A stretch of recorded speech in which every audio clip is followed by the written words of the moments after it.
you guys some questions, and if you answer my question, I have some cookies for you guys. My friend already got to some of them before I got them here.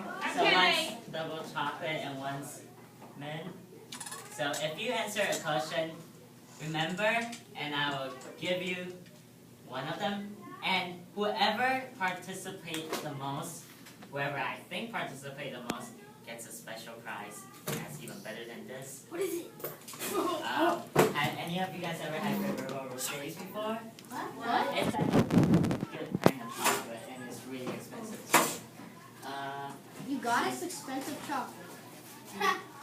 That's nice. Oh, I've had that. These are really good. Super good. Have we started yet, or you just? No, I'm just bragging them. You don't need to brag. They'll be hated. Yeah. Are you? Is he starting? I've got to get his. He started it. Okay. Delete that video. Whoop.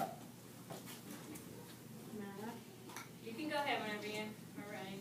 Oh, so things are now. Okay, so the story I'm going to tell you guys today is about the healing of a boy with a demon inside him by Jesus.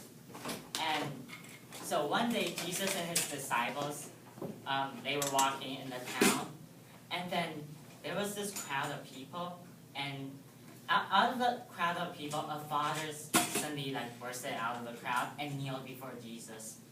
And then the father knelt before Jesus and asked and begged Jesus, "Lord, have mercy on me, on my son. Have mercy on my son. He has seizures and is suffering greatly. He often falls into the fire or into the water. I asked your disciples already to heal my son, but the disciples couldn't do anything to help the son." So Jesus replied, "O unbelieving and perverse generation, how long should I stay put with you? How long should I put up with you guys? Bring the boy here to me." And Jesus touched the boy, and the boy was healed. So after the crowd left, the disciples, they asked Jesus, "Why couldn't we heal the boy? We did everything you did. We prayed to God, and the demon was still in the boy, and we couldn't get rid of the demon like you did." So Jesus said to them, "Because you have so little faith."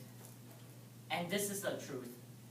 He said, if you have faith as small as the mustard seed, you can say to this mountain, "Move from here to there," and it will move. Nothing will be impossible for you to do.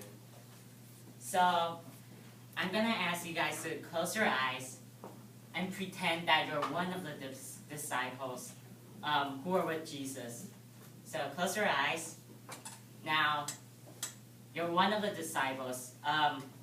What do you see in this story? Okay, you. I see Jesus, and I have the thought of the How about you?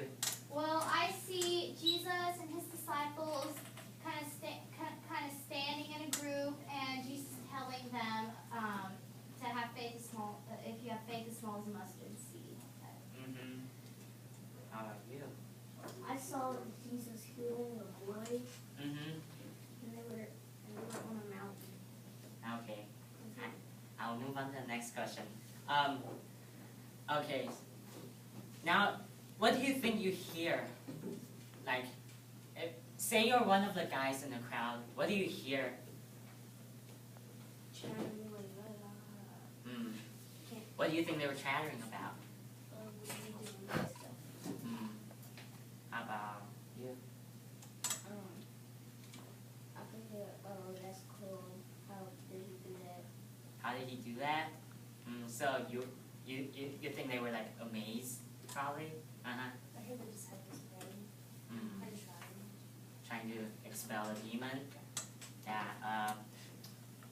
The disciples are like, "How could he do it, but we can't?" But then he tells them about the mustard seed, and then everybody in the crowd is amazed. Yeah. They can't say anything because they're like, "How did he do that?" so how about this question? What do you think the disciples were feeling when Jesus did something that they couldn't do? Like, maybe felt kind of like, why can't we do that? And they were kind of confused, maybe. Why do you think they were confused then? Maybe because, I mean, Jesus gave them the power to cast out demons, and they couldn't do it. Yeah. Did you have anything? I forgot. Okay. Well, they were probably amazed and maybe kind of like wish they could do that. Okay. So, what do you think the crowds were actually saying besides being amazed at Jesus when they see the boy being healed? It might have been like, or they probably maybe were saying to each other, what about the disciples? They were trying to do it. Why couldn't they do it? Oh man, I think we took It's fine. Sister. He probably did some magic trick. Yeah. Maybe they didn't believe that the demon was actually gone because the boy, because all the disciples gonna do it, and then who is this guy who can just touch the boy and then the demon just got expelled. Okay, so what are the choices being made in this story? I think he raised his hand first. That everyone needs to have hope and faith. So the disciples, are you saying that they didn't make the choice to have faith Yeah. before? Yeah, but that's a really good point. But think about this. The disciples have been following Jesus around for some time already. And, well, if you're going to give up everything you ever have, like, you know how some of them are tax collectors, fishermen, they probably think they have a little bit of faith, but to Jesus it wasn't enough. Okay. Well, I was thinking maybe like they were probably like, we had to drop everything and go follow Jesus, and we don't even have enough faith to, like, they had to make a choice to have enough faith to do the things Jesus wanted them to do. Yeah.